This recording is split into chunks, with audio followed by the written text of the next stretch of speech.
Only gonna say it one more time, and then you're gonna lose the privilege to eat dinner. I'm going to take the scissors, look at me, and I'm gonna cut its head off.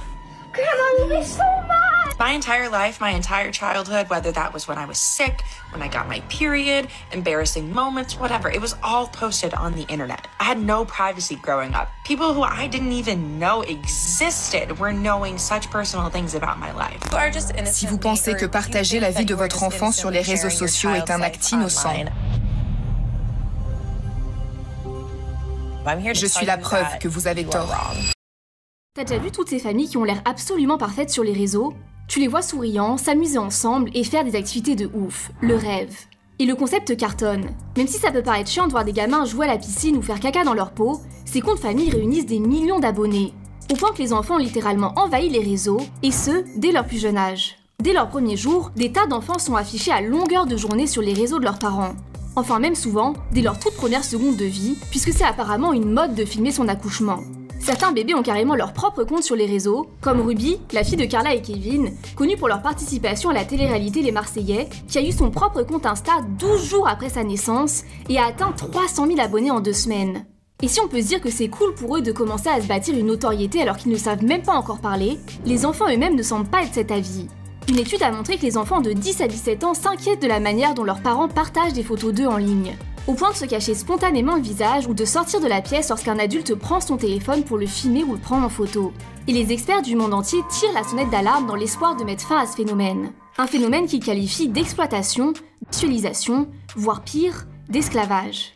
Mais alors, quels sont les réels dangers de cette tendance des comptes familiaux sur les réseaux? Et surtout, comment un contenu qui paraît en apparence si mignon et inoffensif peut-il en réalité détruire des milliers d'enfants?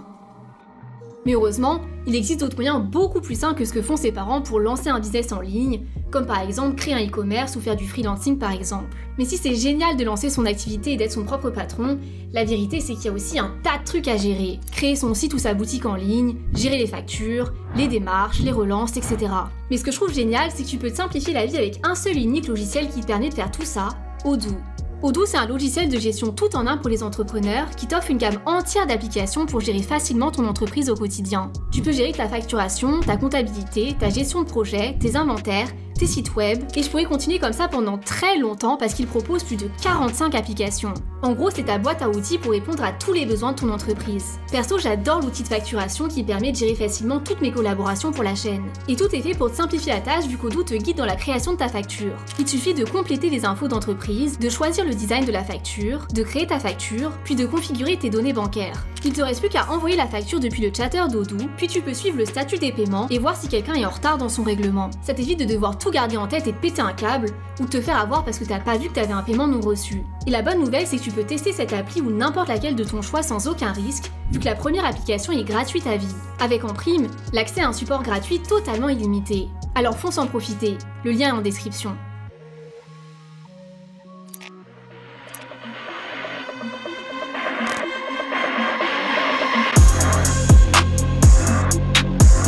Événement épique, incroyable, vient de se produire. Le petit Hugo, 3 ans, vient de faire caca pour la toute première fois sur son pot. Quand tu commences à regarder le contenu des chaînes familiales, tout semble mignon et inoffensif. Tu vois des enfants déballer des cadeaux, faire des activités manuelles et s'éclater à Disneyland. En fait, tu peux suivre quasiment toute leur vie. Parce que le family vlogging repose sur un concept simple. Des parents qui filment et partagent leur vie de famille à leur communauté. Avec souvent un point commun, un gros focus sur les enfants qui deviennent les personnages principaux de ces vidéos. Et ça, le public en raffole, parce qu'un peu comme ces adorables chatons qui ont envahi les réseaux, ils trouvent ces enfants trop mignons. Le truc c'est qu'il suffit de creuser un peu pour réaliser que derrière cette apparence family friendly, tout n'est pas si rose. En seulement quelques vidéos, on tombe sur des scènes gênantes, dérangeantes. Prenons l'exemple de l'une des chaînes familiales les plus connues, la Ace Family qui cumule plus de 18 millions d'abonnés. On peut y suivre un couple, Catherine et Austin, et leurs 3 enfants dans leur vie de famille. Sauf que ça ne s'arrête pas des activités spécifiques puisqu'on peut suivre absolument toute la vie des enfants. On peut voir leur fille qui s'entraîne à aller au pot, ou bien sûr, vu que c'est le principe, elle ne porte pas de culotte et où le design du pot est la seule chose qui nous empêche de voir ses parties intimes. On peut voir leur fils en train de pleurer toutes les larmes de son corps chez le docteur avec des gros plans sur son visage. Ou encore, Leur fille malade, fatiguée et faible parce qu'elle n'arrive pas à manger et à dormir et qui montre clairement qu'elle ne veut pas être filmée, mais que ses parents forcent à performer devant la caméra en lui donnant de la boisson énergisante parce qu'elle est censée faire la mannequin pour la promo de la nouvelle marque de la famille en montrant les habits qu'elle porte. Et le cas de la Ace Family n'est pas une exception. Parce que pour faire des vues, les chaînes familles sont prêtes à aller toujours plus loin, au point de montrer des moments toujours plus personnels et intimes de leurs enfants à des millions d'inconnus. L'année dernière, Poupette Kenza choquait la France entière en prenant le temps de se filmer alors qu'elle devait emmener son fils en urgence à l'hôpital parce que sa tête avait triplé de volume. Vous vous rendez compte de la situation? Elle est là, elle lâche son enfant et d'un coup, oh, il y a un problème. Elle prend son téléphone et elle fait une story Snapchat. C'est lunaire. Même chose pour Jazz et Laurent, stars de la télé-réalité, qui montrent leurs enfants nus en train de prendre leur bain et qui se prennent en photo à l'hôpital avec leur fils intubé après un accident tragique où il est tombé dans une piscine. En gros, la règle est simple. Toute occasion est bonne à prendre pour affoler le compteur de vues. Et ça, Jordan Cheyenne, une mommy vlogueur à plus de 500 000 abonnés sur YouTube, l'a bien compris. Puisque quand elle a appris que le chien de la famille était sur le point de mourir, à votre avis, comment a-t-elle décidé de l'annoncer à son fils? Devant la caméra, bien sûr. Et dans la vidéo, quand son fils se met à pleurer, quelle est sa réaction? Allez, on prend les paris. Le consoler, le prendre dans ses bras... attendez, c'est YouTube Game ici les gars. Vous croyez quoi? Ce qu'elle fait, c'est qu'elle lui dit de prendre la pause pour la miniature. If you could pray for us, we appreciate it. I love you guys. Come here, come closer for the video. Come closer. Come closer. Come closer. Put your head right here. Come closer. Close it down. Put your head down here. Act like you're crying. Really quick. I am crying. Go like this. No, Mom, I'm not just seriously crying. No, I know, but go like this for the video. Go like this. Put one hand up. Go like this. No, go like this. Put your hand like this. But let them see your mouth. Let them see your mouth. No, Mom, I'm actually crying. Look at me. Look at me. Look at me. Look at me. Look at me. I'm actually crying. I know. Look at me. Look at me. Look at the camera. Look at the camera. Okay, it's okay. It's okay. It's over. It's over. It's over. Parce que la réalité, c'est que plus les vidéos sont intimes, tristes ou choquantes, plus notre curiosité est attirée. Surtout quand ça concerne des enfants qui sont automatiquement considérés comme plus authentiques et touchants. Et le résultat, c'est que la vidéo fait plus de vues. Et ça marche tellement bien que ces vidéos atteignent souvent facilement des millions de vues. Et au-delà de la popularité que ça apporte à toute la famille entière, ça rapporte surtout beaucoup d'argent. Et ça, les parents l'ont très bien compris. Alors si se filmer H24 dans des situations de la vie quotidienne ne suffit pas à dégoter ces moments chocs, c'est pas grave. Ils vont simplement les créer de toutes pièces. Dans une vidéo postée par la chaîne La Brande Femme qui cumule plus de 12 millions d'abonnés, on peut voir la mère dire à sa fille qu'ils vont devoir rendre le show qu'ils viennent d'adopter. Alors forcément, la petite fond en larmes. Et la réaction des parents, c'est qu'ils filment la petite en train de pleurer en gros plan et continuent à enfoncer le clou en disant qu'elle ne pourra plus jamais le revoir. Jusqu'au moment où, surprise, ils lui révèlent que c'était une blague. Une blague pas du tout appréciée par la petite qui continue à pleurer. Mais est-ce que sa détresse préoccupe les parents? Absolument pas. Ils sont morts de rire et super fiers de leur prank. Parce que tout ce qui compte, c'est que la petite a fait exactement ce qu'on attendait d'elle en pleurant et que c'est sûr que ça va faire des vues. Peu importe s'ils ont dû jouer avec ses sentiments au passage. Et ça reflète la triste réalité d'une grande partie de ces chaînes. Même si les parents aiment sûrement leurs enfants, ils n'hésitent pas à les utiliser comme des outils pour atteindre ce qu'ils veulent. Plus de vues, plus de likes, plus d'argent. Parce que même si la plupart ont sûrement commencé sans mauvaises intentions, mais seulement par envie de partager leur vie pour se créer des souvenirs, partager des conseils, ou réunir une communauté de parents qui vivent la même chose, ils ont vite compris qu'exposer leurs enfants pouvait leur rapporter gros. Beaucoup de ces parents ont pu quitter leur travail pour vivre exclusivement des revenus générés par ces vidéos. Déjà parce que les vues sur YouTube et TikTok ça rapporte de l'argent, mais surtout parce que les marques adorent travailler avec les enfants.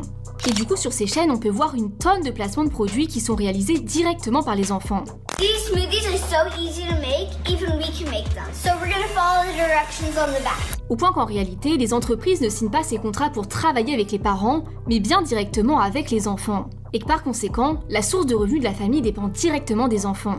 Ce qui amène à la situation inévitable où les enfants sont filmés à longueur de journée et où on peut voir des petits forcés de tourner alors qu'ils n'en ont absolument pas envie et demandent à arrêter.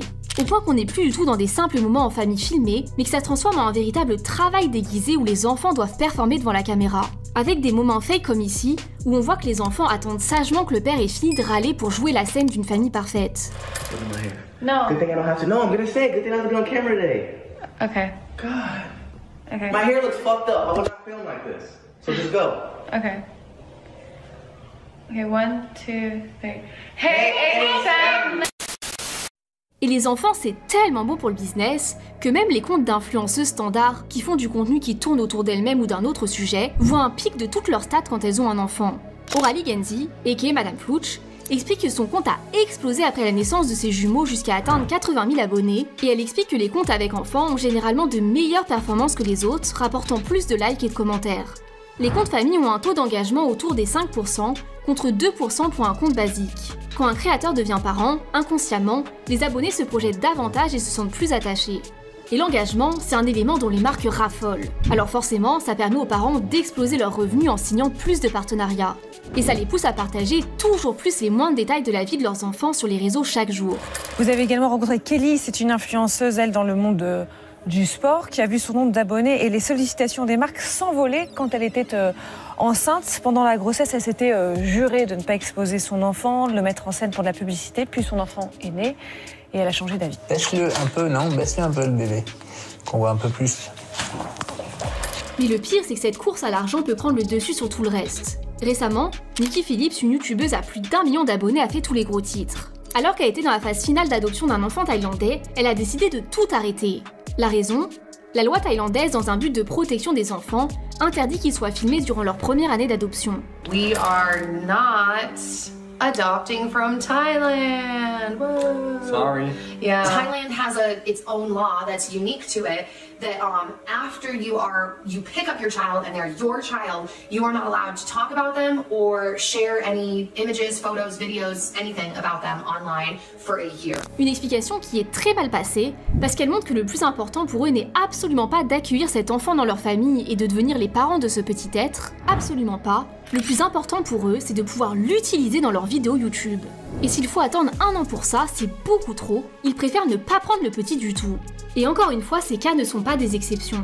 On a pu voir la famille Stauffer recevoir une horde de critiques suite à un cas similaire. Ou en fait non, c'est pire. En mai 2016, ils décident d'adopter un enfant chinois qui souffrait d'un trouble du spectre de l'autisme. La mère affirme haut et fort qu'elle s'en fiche qu'il ait ce trouble parce que c'est son fils, et ils documentent tout leur processus d'adoption et son arrivée dans la famille, dans un contenu qui fonctionne d'ailleurs très bien sur leur chaîne. Alors là, on pourrait dire que c'est jackpot, tout va bien dans le meilleur des mondes. Sauf que d'un coup, les viewers s'aperçoivent que le petit a disparu. Il n'apparaît plus dans aucune vidéo de la famille, et les parents ne l'évoquent même plus. Et petit à petit, le phénomène prend de l'ampleur, au point que la mère se voit forcée de s'expliquer en avouant qu'ils ont abandonné leur fils à une autre famille. Puis par la suite, la chaîne suit son cours. Leur bio est simplement passé de mère de 5 enfants à mère de 4 enfants, sans aucune autre explication.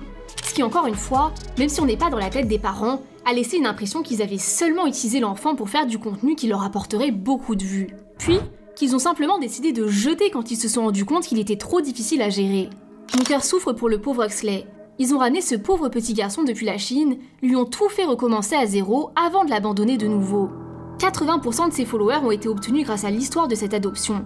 Elle a signé des contrats de collaboration et ses abonnés lui ont même payé un voyage pour la Chine, écrit un internaute. Mais le pire c'est que la première étape de la descente aux enfers dans laquelle on va plonger. Parce que l'horreur des chaînes familiales va encore beaucoup plus loin.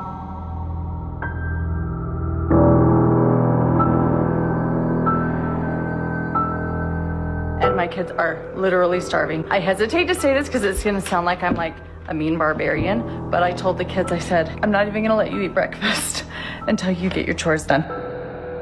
Récemment, Ruby, une mère de famille, a fait tous les gros titres. On a pu voir des centaines d'articles, des dizaines de vidéos YouTube parler d'elle, avec carrément des images d'arrestation par la police et tribunal.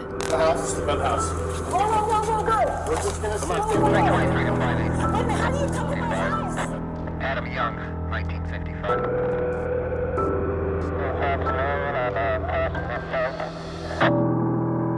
Mais alors, qu'est-ce qu'il a bien pu se passer ? Ruby a lancé sa chaîne YouTube 8 Passengers en 2015 où elle partageait sa vie de famille avec son mari, Kevin, et ses 6 enfants. La mère prônait une éducation stricte et n'hésitait pas à punir ses enfants devant la caméra. Mais bon, jusque-là, une éducation stricte n'est pas forcément négative. Et les vlogs de la famille semblaient plaire, puisqu'à leur pic, ils réunissaient plus de 2 millions d'abonnés. Sauf qu'au fil des années, les viewers ont commencé à trouver que Ruby allait parfois trop loin. Elle n'hésitait pas à lire les messages privés de son fils devant des millions d'abonnés, ou à prétendre que sa fille lui avait demandé de se raser les jambes pour la première fois en voulant filmer la scène, alors que sa fille a dit elle-même que c'était faux et qu'elle n'avait jamais demandé ça. Ou encore, la mère n'hésite pas à faire du chantage à sa fille en la menaçant de couper la tête de son doudou avec des ciseaux et à priver ses enfants de manger s'ils font une bêtise. Mais ça c'est pas le pire parce que les choses ont encore dégénéré. Un soir début 2020, le fils aîné de la famille, qui avait 15 ans à l'époque, décide de faire une blague à son petit frère. À 2h du mat, il décide d'aller le réveiller en lui disant de vite se préparer parce qu'ils partent à Disneyland. Le rêve pour un enfant. Alors forcément, le petit est tout excité. Et c'est uniquement lorsqu'il est prêt à partir que son frère lui annonce que c'était seulement un prank. Et donc il peut repartir se coucher parce qu'il ne va pas à Disneyland. Alors oui, on est tous d'accord pour dire que c'était vraiment pas cool. Et si t'étais son parent, qu'est-ce que tu ferais? T'aurais probablement envie de le punir pour s'être foutu de la gueule de son petit frère. On peut penser à 2 semaines privées de sortie ou alors privées de téléphone. Mais à ton avis, quelle est l'option choisie par sa mère Rudy? Elle a décidé de le priver de chambre pendant 7 mois. Le gamin a dormi sur un pouf pendant 7 mois comme un chien. Et encore, vu qu'il a eu le malheur d'en parler en rigolant devant la caméra, il a failli prendre encore plus. What you guys didn't know was Chad didn't get any room. He didn't get anything. He was sleeping on the floor in the family room. Et ça ne s'arrête pas là. Un jour, quand sa fille avait 5-6 ans, la petite oublie de prendre son déjeuner pour l'école. Alors naturellement, l'école appelle Rudy pour la prévenir et lui demander d'amener le repas pour sa fille. Et quelle est la réaction de Ruby? Elle refuse, en disant que c'est la responsabilité de sa fille de faire son repas chaque matin et de le prendre à l'école, et que ça lui servira de leçon. Puis elle enchaîne en disant qu'elle espère que personne ne donnera de la nourriture à sa fille. Just got a text message from Eve's teacher, and she said that Eve did not pack a lunch today, and can I bring a lunch over to the school? I know that her teacher is uncomfortable with her being hungry and not having a lunch, and it would ease her discomfort if I came to the school with a lunch. But I responded and just said, Eve is responsible for making her lunch. So the natural outcome is she's just going to need to be hungry. And hopefully nobody gives her food and nobody steps in and gives her a lunch. Certains followers ont commencé à tellement s'inquiéter pour le bien-être des enfants qu'ils ont appelé les services de protection de l'enfance pour les alerter. Une pétition a carrément été lancée réunissant plus de 18 000 signatures. Mais malheureusement, tout ça n'a abouti à rien pour manque de preuves. Ce n'est qu'en août 2022 que tout bouge. Sa fille publie une story où on voit sa mère se faire arrêter par la police avec le message « Enfin ». Suivi du message « Aujourd'hui est un grand jour, ma famille et moi sommes heureuses que la justice soit enfin rendue ». Ce jour-là, le fils de Rudy, âgé de 12 ans, se serait échappé par une fenêtre pour courir chez le voisin et lui demander d'appeler la police. Le voisin serait alors aperçu que le petit était très amaigri, couvert de blessures, et qu'il avait du ruban adhésif autour des chevilles et des poignets. Hi, I was just wondering if you could do 2 favors. Well, what are they? Taking me to the nearest police station. What's going on, son? Have a seat there. It's personal business. I just had a 12-year-old boy show up here at my front door asking for help. He's got tape around his legs. He's hungry and he's thirsty. Needs immediate attention. Oh, he was such a good kid. Et une fois arrivée, la police aurait trouvé la fille de Rudy, 10 ans, dans un état similaire. What was the look on that child's face? It looks scared. The child looks scared. Un état qui était d'ailleurs tellement grave que les petits ont immédiatement été transportés à l'hôpital. La mère a été accusée de 4 chefs d'accusation de maltraitance aggravée d'enfants, et le procès a révélé un tas de nouvelles horreurs, comme le fait qu'elle ait forcé plusieurs fois sa petite fille de 9 ans à sauter dans un cactus, ou d'avoir menotté son fils aux poignets et aux chevilles et l'avoir frappé pendant des heures. Et d'autres parents youtubeurs ont aussi perdu la garde de leurs enfants suite à des affaires de maltraitance. C'est par exemple le cas de Michael de la chaîne Daddy05, où on voyait les 3/4 du temps les enfants se faire hurler dessus par leurs parents avec la caméra collée contre leur visage. Et où le reste du temps, on pouvait voir le père en train d'essayer de faire escalader les conflits entre ses enfants.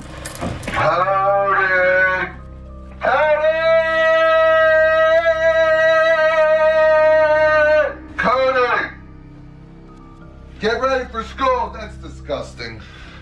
That is disgusting. Really? Attitude? No, sir. Attitude? Do 10 push-ups right now. I don't have an attitude. 10 push-ups.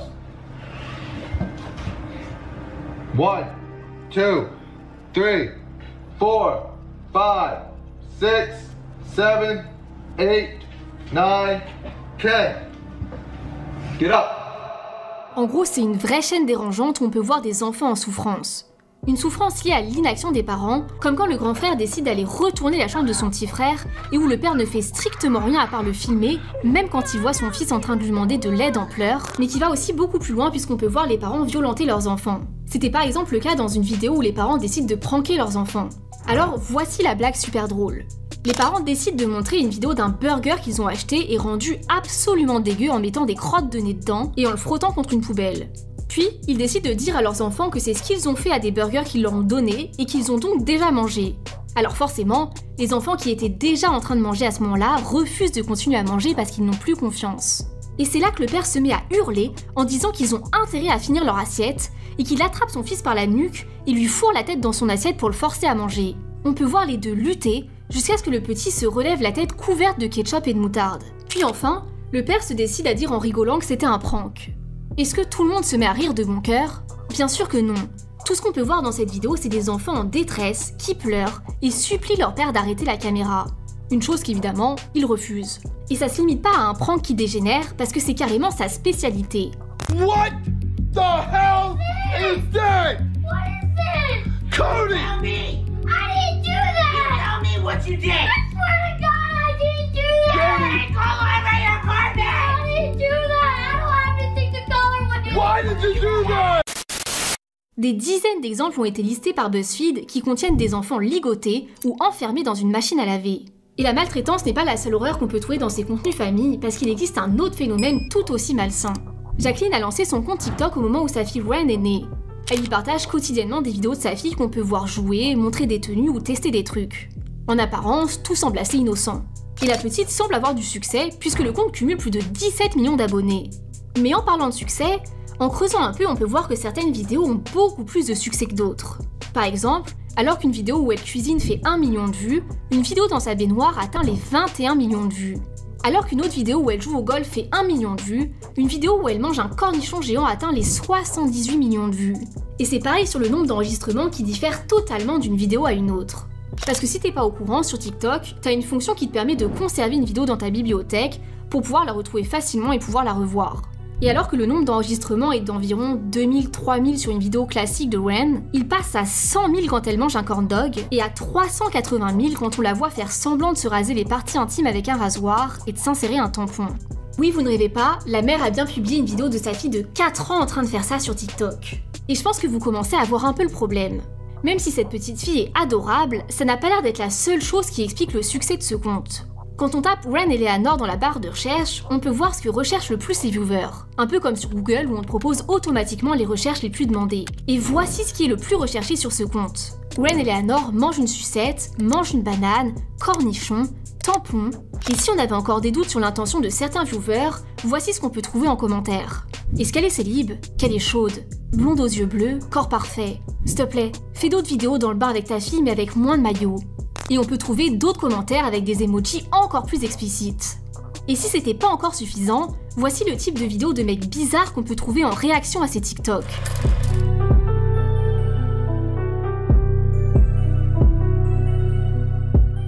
Alors bien sûr, on peut dire que c'est pas de la faute de la mère s'il y a des pervers partout. Et techniquement, c'est vrai qu'elle est pas responsable des pensées perverses et des agissements de ses détraqués. Mais le problème, c'est que ça semble absolument pas l'alerter. Et ce, bien qu'une tonne d'internautes ait tenté de la prévenir des dangers que ça représente pour sa fille. Voire que certains affirment carrément avoir trouvé des images de la petite sur des sites de prédateurs. Mais même si la mère semblait vouloir esquiver tout ça, le phénomène a pris tellement d'ampleur qu'elle a été forcée de répondre. Et encore une fois, à votre avis, quelle a été sa réponse? Eh bien, elle a simplement répondu qu'il n'y avait aucune preuve que sa fille se trouverait sur de tels sites et que tout ça n'était qu'une théorie du complot. Alors oui, on peut dire qu'elle est naïve et qu'elle n'a aucune conscience des dangers d'Internet. Mais quand même, en tant que parent, c'est ton devoir de protéger ton enfant. Et au-delà de la naïveté, c'est une autre version vers laquelle penche une grande partie du public.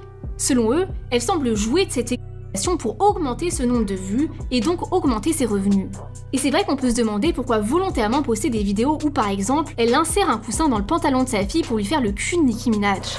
So I found a video where her mom put something in her pants, and you cannot tell me her mom doesn't realize that she's exploiting her own child. Et la sexualisation des enfants est un vrai problème sur ces chaînes censées être familiales. On peut voir énormément de chaînes où le nombre de vues explose lorsqu'on peut voir les enfants à la piscine ou en tenue moulante de gym. Et même si en soi ce contenu n'a rien de problématique parce que les enfants sont absolument en droit de faire ces activités, c'est difficile de croire que les parents n'ont pas conscience de la raison malsaine pour laquelle ces vidéos marchent aussi bien. Surtout quand on voit certains parents chercher à stériliser eux-mêmes leurs enfants dans des situations totalement normales. Comme c'est le cas du père de la Ace Family, dont on a déjà parlé, qui montre une photo de sa fille de 6 mois en maillot 2 pièces, qui est en position 4 pattes, qui est la position normale d'un bébé, mais qui cherche à rendre cette situation pourtant normale ambiguë. Oh God! What are you wearing? What were you doing? What were you wearing? At 6 months old, you were wearing a bikini.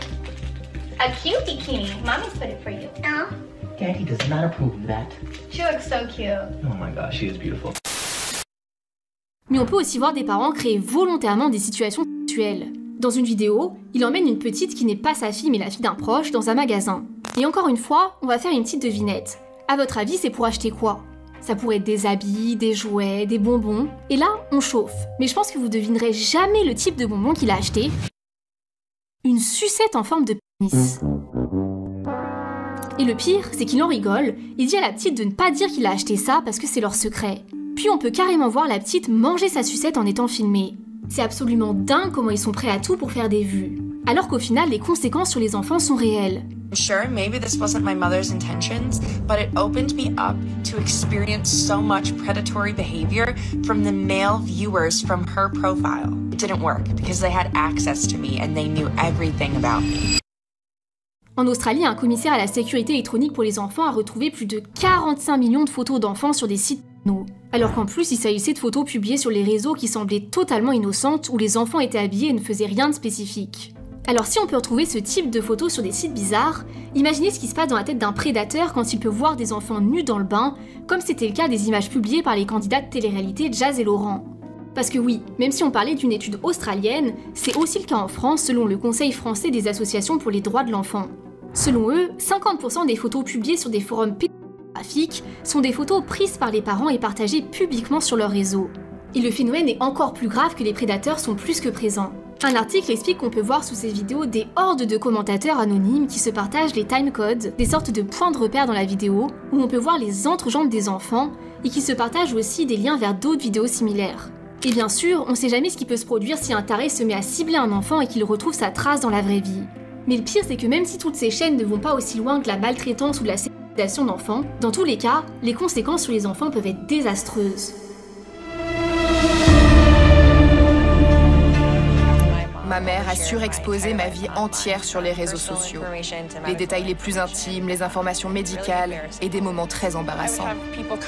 Des gens m'interpellaient et me félicitaient sur ce que ma mère avait publié sur Facebook. Par exemple, mes règles. Quelqu'un que je ne connaissais même pas m'avait dit « Félicitations, tu es devenue une femme !» Ça m'a mis très mal à l'aise parce que je n'avais que 9 ans quand j'ai eu mes premières règles. J'étais très jeune.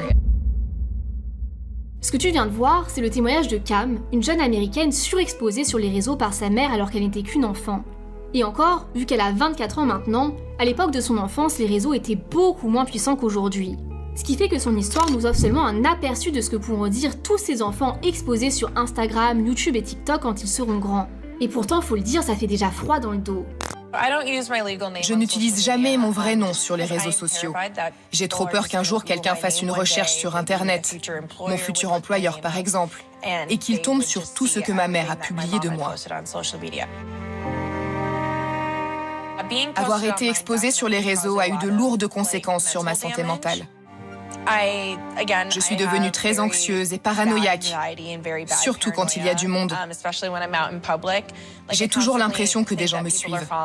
Et son témoignage n'est pas le seul. Even in the privacy of our home, you could always expect the camera to be around in any conversation that you had, regardless of how embarrassing or intimate or private it was. Et même si certains n'ont pas l'envie de s'exposer à nouveau en prenant la parole en public, on peut trouver leurs témoignages sur des blogs avec des titres du type « J'ai été élevé par des vlogueurs famille et ça a ruiné ma vie ». Parce que la vérité, c'est que ça ne s'arrête pas à des moments privés de l'enfance volés et exposés à des millions de personnes. Non, on assiste à des vraies conséquences sur leur santé mentale qui les poursuivent même une fois adultes. Even now, as a 26-year-old, I'm still so stressed about how I appear and how it's going to be received by strangers, even when I'm just having a quiet moment with my spouse, and I feel obligated to share those moments. It has destroyed me in so many more ways than one. I was assaulted by 2 of the men who did have access to viewing her page and post about me.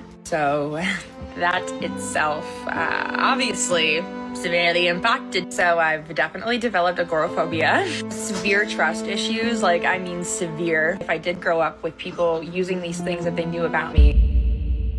Parce que même si certaines personnes ont du mal à voir le danger de cette surexposition des enfants, en disant soit que c'est pas grand chose, soit carrément qu'ils ont de la chance parce que leurs parents leur bâtissent une carrière dès leur naissance, la réalité c'est que c'est loin d'être simple pour la construction d'un enfant. Dès 2016, le vidéaste Absol Video partageait son inquiétude. Internet peut avoir un aspect négatif sur les comportements, les opinions et le développement intellectuel. D'autant que l'enfance est une période où l'on construit les bases de sa personnalité et où on est extrêmement malléable. Et c'est vrai que ça doit être perturbant de voir toute ta vie privée, dont les moments les plus intimes, étalés auprès de millions de personnes. Comme l'explique Samuel Comblaise, directeur d'une association de protection des enfants sur Internet, ils ont besoin d'intimité. Se dévoiler tout le temps n'est pas sain pour la construction du rapport à soi et aux autres. Et en plus, voir tous ces petits secrets révélés aux yeux du monde, c'est le meilleur moyen de se faire harceler à l'école. Et avec les hordes d'histoires qu'on entend, on sait à quel point le harcèlement peut mener au pire. Et la vérité, c'est que pour ces enfants, la violence est présente absolument partout. Parce que comme on le sait, la popularité sur Internet s'accompagne souvent de trolls. Et malheureusement, comme l'explique Samuel Comblaise, les enfants sont incapables de gérer l'agressivité des trolls. Ça produit beaucoup d'insécurité. Il faut une capacité de recul pour comprendre que la personne se sent invulnérable derrière un écran. Même certains adultes n'arrivent pas à faire la part des choses. Et même quand ça part d'une bonne intention, certains commentaires peuvent quand même être dévastateurs. J'imagine déjà la pauvre petite Lil Wayne, la fille de Jessica Thivenin, se prendre la tête devant le miroir à se demander quel est le problème avec ses yeux quand on voit la tonne de messages qu'il reçoit disant que la petite doit avoir un problème. Mais le problème de ces vidéos qui tournent autour des enfants va encore beaucoup plus loin parce qu'on assiste à une véritable forme de travail forcé. Comme l'explique Dalila Majid, avocate en droit du travail, une bonne partie des enfants deviennent esclaves de ces vidéos avec des parents qui les forcent à tourner quand ils n'en ont pas envie. On a pu voir carrément des parents qui déscolarisent leurs enfants pour pouvoir faire un maximum de contenu. Et forcément, cette situation de travail crée aussi une relation ultra bizarre qui s'installe où tes parents deviennent aussi tes boss. Et le pire, c'est que ça peut totalement briser la relation de confiance entre l'enfant et les parents. Parce que tes parents sont censés être les personnes en qui tu as le plus confiance au monde, mais ces parents influenceurs ne respectent souvent pas les limites attendues. Déjà évidemment parce qu'ils partagent absolument tout de toi, mais aussi à cause de cette tendance des pranks où tes parents jouent ouvertement avec toi pour exploser leurs stats. Le problème c'est qu'au-delà du fait que c'est souvent assez cruel comme on l'avait vu dans la première partie avec la blague du chien qui allait mourir, même quand ça peut sembler plus innocent, les jeunes enfants n'ont simplement pas la capacité de comprendre le côté supposé drôle du prank. On a pu en voir le parfait exemple avec la trend Egg Cracking Challenge où on a pu voir plein de parents faire semblant de cuisiner avec leurs enfants, puis d'un coup, leur casser un œuf sur la tête. Est-ce que les enfants ont rigolé après avoir compris que c'était censé être une blague? Absolument pas. Ce qu'on voit, c'est un tas d'enfants en train de pleurer, incapables de comprendre pourquoi leur mère leur a fait ça. That hurt. 2, 3. Hey! That was a very nice. Mommy! I just didn't know it!